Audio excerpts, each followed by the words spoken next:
அருகே மதுரவாயல் தாம்பரம் புறவழிச்சாலையில் அடுத்தடுத்து வாகனங்கள் மோதி விபத்து ஏற்பட்டதால் கடும் போக்குவரத்து நெரிசல் ஏற்பட்டுள்ளது. இதுகுறித்த தகவல்களுடன் செய்தியாளர் பரத் இணைப்பில் இருக்கிறார். இதுகுறித்த விவரங்களை பதிவு பண்ணுங்க பரத். தாம்பரம் மதுரவாயில் இடையே இந்த விபத்தானது ஏற்பட்டிருக்கிறது. குறிப்பாக போரூரிலிருந்து காரம்பாக்கம் செல்லக்கூடிய இந்த வழியில் தான் இந்த போக்குவரத்து இந்த விபத்து ஏற்பட்டிருக்கிறது. அந்த வழியாக செல்லக்கூடிய கார் ஒன்றும் லாரி இந்த ஈச்சர் வாகனம் மூன்றும் அடுத்தடுத்து மோதியிருக்கின்றன. இதனால் இங்கு பெரும் சேதம் ஏற்பட்டிருக்கிறது. இதில் 4 பேருக்கு சிறிய காயங்கள் ஏற்பட்டிருக்கின்றன.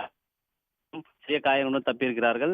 இந்த விபத்து காரணமாக இந்த சாலையில் கடும் போக்குவரத்து நெரிசல் ஏற்பட்டிருக்கிறது. ஏறக்குறைய இந்த மௌலிவாக்கத்தில் இருந்து இந்த போரூர் வானகரம் சுங்கச்சாவடி வரை இந்த போக்குவரத்து நெரிசல் ஏற்பட்டிருக்கிறது. உடனடியாக தகவல் அறிந்து வந்த போக்குவரத்து காவல்துறையினர் அந்த விபத்து ஏற்பட்டிருக்கிற வாகனங்களை மீட்கும் பணியில் தற்போது ஈடுபட்டிருக்கிறார்கள். இருந்தபோதும் இந்த சாலையில் ஏராளமான வாகனங்கள் குவிந்திருக்கின்றன.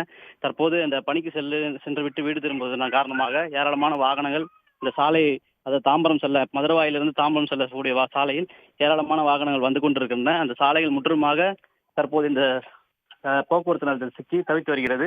போக்குவரத்து காவல்துறையினும் இந்த போக்குவரத்து நெரிசலை கட்டுப்படுத்த தொடர்ந்து நடவடிக்கை மேற்கொண்டு வருகிறார்கள். உடனுக்குடன் செய்திகளை தெரிந்து கொள்ள சன் நியூஸ் பெல் ஐகானை கிளிக் பண்ணுங்க.